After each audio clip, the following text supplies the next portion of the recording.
Let's fly to Frisco, Texas to say what's up to Jane Slater, who's live at the Star. All right, Jane, Randall Cobb, he's facing his former team tomorrow. How's he preparing to play the Pack?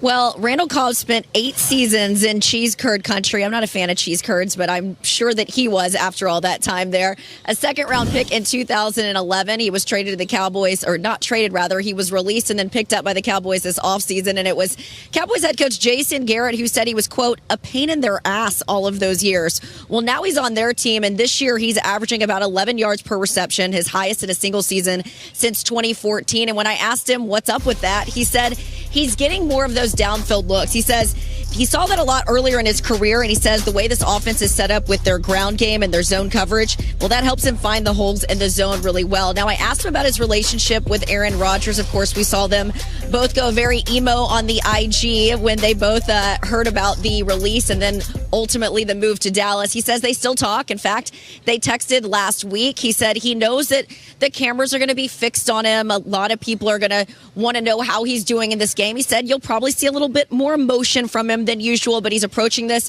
like a usual game. But I did have to ask him, will there be a jersey swap after this one? He laughed. He said he hadn't really thought about it, but I'm telling you guys, I think he's thinking about it now. Ooh, I wonder. We know that those guys are friends. Rodgers was a groomsman in Cobb's wedding, but we'll see. The cameras will be on them. By the way, Garofolo wants me to tell you that you got to put $5 in the swear jar. Yep. I don't know. I don't make these rules, but Don't care that it was in quotes. That doesn't protect you. In the jar, Jane. Okay. I'd be in a lot of trouble then on a regular basis. Jane, thank you. So Cobb's teammate Zeke Elliott has balled against the Packers. During the Super Bowl era, no one has rushed for more yards per game against the Packers than Zeke. He's averaging 132 yards against Green Bay, more than DeMarco Murray, Christian Okoye, Eric Dickerson, and Barry Sanders. So that's pretty impressive. So after giving up 176 yards on the ground to Philly last week, what's the Packers defense going to do against Ezekiel Elliott? I don't know. Ezekiel Elliott in this run game for the Dallas Cowboys, to me, they didn't look good last week. They just didn't. Travis Frederick, Zach Martin, and I mean, these guys are the strength of this offensive line. They got beat up a little bit. They did. I mean, Ezekiel Elliott, 35 yards on 18 carries.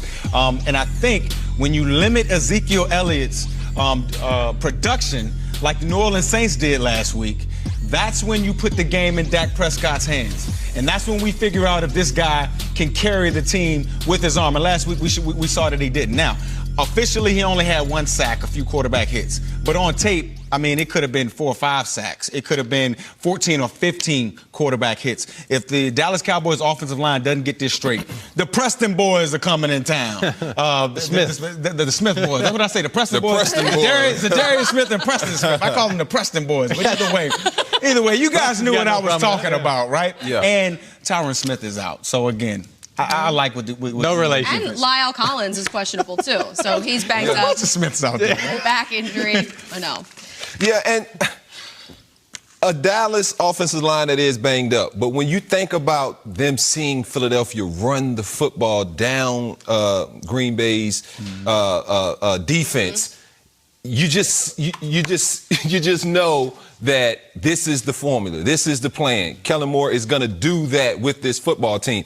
And being a fullback, when you have a bad week the week before, it puts a little something left on you. Coach makes an emphasis, hey, this is what we're going to do. They know we're going to do it.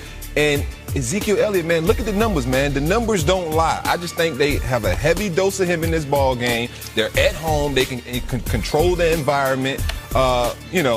Dak will get a chance to prove he can throw the football, but it will be off of Ezekiel Elliott and this running game. I just, like, the Eagles moved people out of the way, and once they did, they got to the second level. It was like, forget it. That's why they had a bunch of those big runs. And schematically, and help me out here, because I'm asking people, first of all, show me what happened against the Eagles first, because you've got 6 defensive backs on the field. So you're in a dime package here, and I get it. I mean, they're in 11 personnel.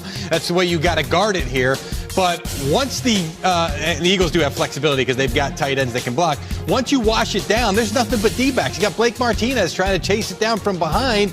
So I did ask, I said, well, what's going to happen this week? Is it going to be more of this? Is it going to be more of the dime packages that you saw? Because you can run against that, and Dallas can scheme this up. They'll come at you in 11 personnel, force you to guard that way.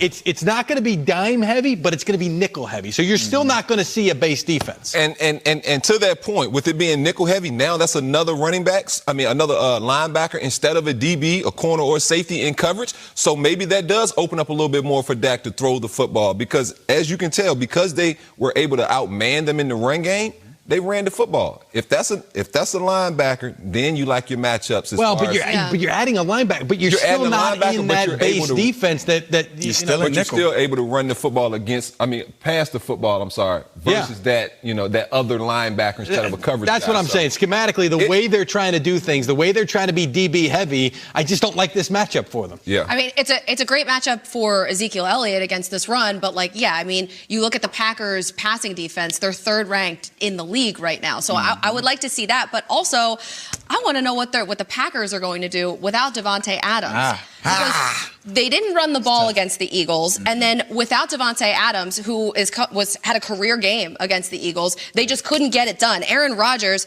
he had 422 yards of offense in that game, and they still could not get it done. But I got something for you, Colleen. Look, check this out.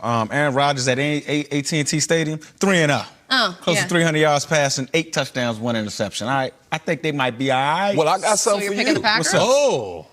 Green Bay on third down this season. Oh, D, you weren't supposed to say nothing. All right, you're supposed to say it. But you know what Dallas defense is? Dallas defense is second. Stop. D, you weren't supposed to do that. I'm just saying. You were supposed to go to break or something.